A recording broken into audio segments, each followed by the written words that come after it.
Hello everyone, আজকে আমি আমার ভিডিওতে দেখাবো উপোসের দিন আমরা কি কি খেতে পারি। যখন উপোস কাপাস থাকে তখন সত্যিই ভাবি যে আজকে সারাটা দিন কি খাবো।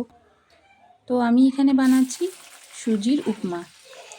সাদা তেল দিয়ে দিয়েছি, সাথে অল্প পরিমাণ কালো জিরে, কুচি করে রাখা আলু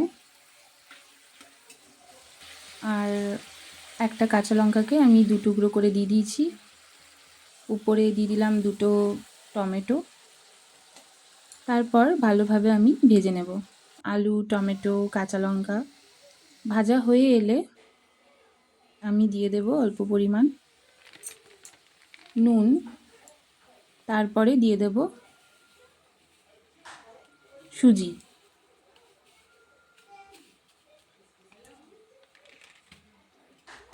সুজিটা দেওয়ার পরে কিন্তু ভালোভাবে নেড়ে নিতে হবে।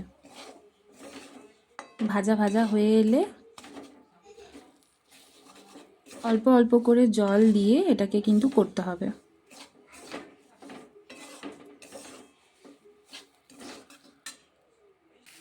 আমি অল্প পরিমাণ জল দিয়ে দিয়েছিলাম, তারপরে একটু নেড়ে তারপরে আবার অল্প পরিমাণ জল দিয়ে এটাকে করতে হবে। বেশি পরিমাণ কিন্তু জল একসাথে একদমই দেওয়া যাবে না।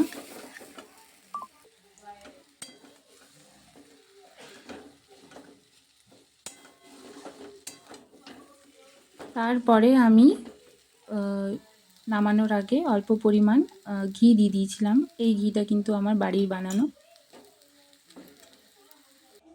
ব্যাস রেডি উপমা।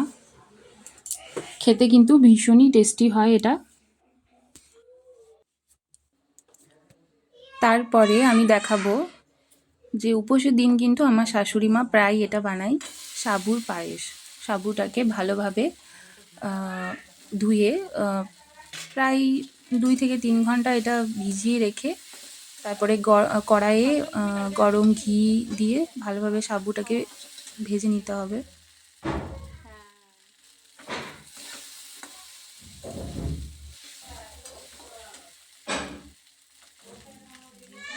ভালোভাবে কিন্তু বেশ 5 মিনিটের মতো রেখে এটাকে কিন্তু ভাজতে হবে।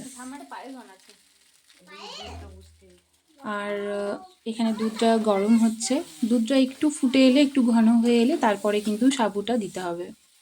আর কাজু কিশমিশ এগুলো অল্প পরিমাণ ঘিয়ে রোস্ট করে আলাদা করে তুলে রাখা হয়েছে।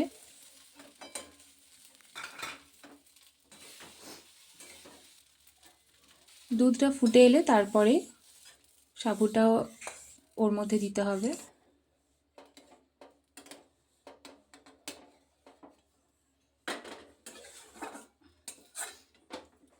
খেতে কিন্তু এটা দারুণ হয়, দারুণ।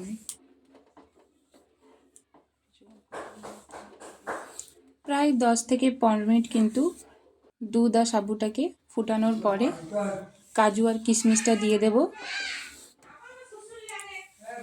কাজু আর কিশমিশটা দিয়ে দেওয়া হলে অল্প পরিমাণ চিনি দেব।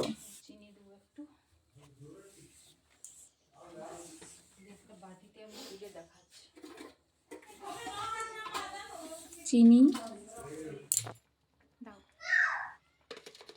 দুধটা ফুটে এলে তারপরে চিনি দিয়ে দেব।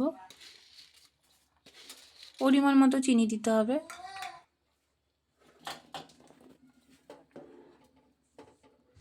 সাথে একটু নলেন গুঁড়ো দিয়ে দেওয়া যেতে পারে। মা এখানে নলেন গুঁড়ো কিন্তু দিয়েছিল।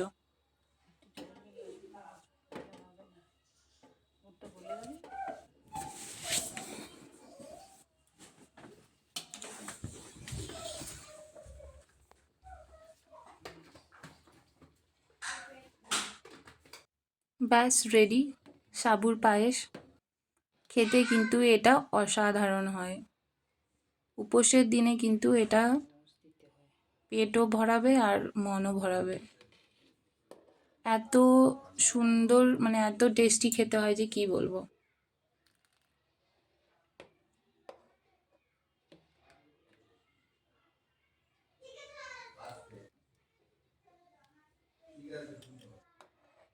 দারুণ দারুণ।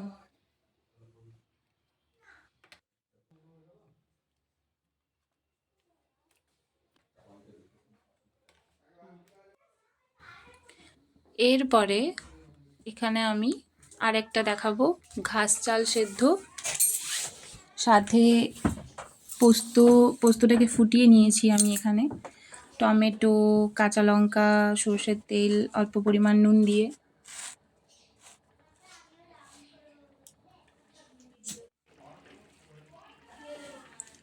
উপোসের দিন তো আমরা ঘাস চাল বা ডালিয়া খেয়ে থাকি। এটা ঘাস চালটাকে আমরা ভালো করে সেদ্ধ করে নিলে পোস্ত দিয়ে একটু আলু সেদ্ধ দিয়ে কিন্তু এটা দারুণ লাগে খেতে।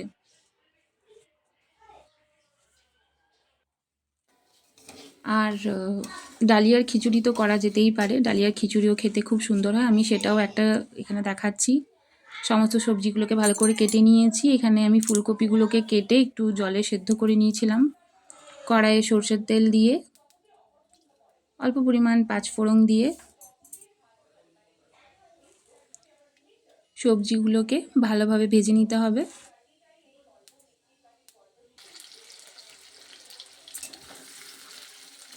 গাজর আর আলুটাকে একটু আমি ভেজে নিলাম প্রথমে, কারণ গাজরটা একটু ভেজে নিলে সেদ্ধটা ভালো হয়।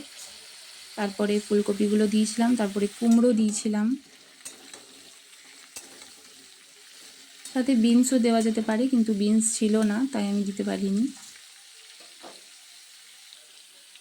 আর দিয়ে দিয়েছিলাম এক টুকরো টমেটো, অল্প পরিমাণ আদা, পরিমাণ মতো চিনি দিয়ে ভালোভাবে কিন্তু ভেজে নিতে হবে।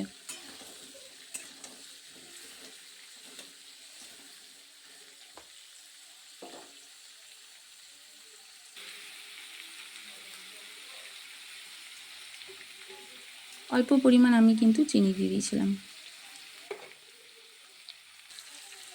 আর হ্যাঁ, মুগ ডালটাকে কিন্তু আমি আগেই ভেজে রেখে দিয়েছিলাম, ওটা আমার ভিডিও করা হয়নি। এরপর দিয়ে দিয়েছিলাম অল্প পরিমাণ নুন,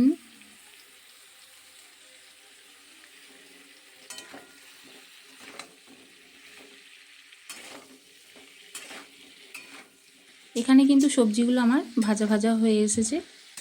একটু জিরে গুঁড়ো, একটু ধনে গুঁড়ো, অল্প পরিমাণ হলুদ ভালো করে দিয়ে আরেকবার আমি ভালোভাবে কষে নেব। এরপরে দিয়ে দেব মুগ ডালটা, যেটা আমার ভেজে রাখা ছিল। তারপর আমি এখানে ডালিয়াটাকে ভালোভাবে জলে ধুয়ে নিয়েছিলাম, সেই ডালিয়াটাও দিয়ে দেব।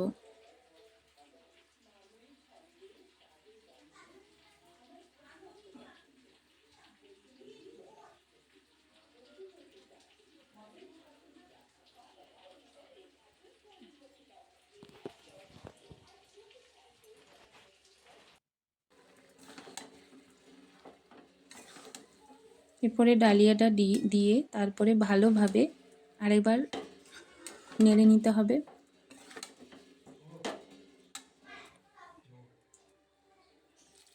এরপরে দিয়ে দেব জল,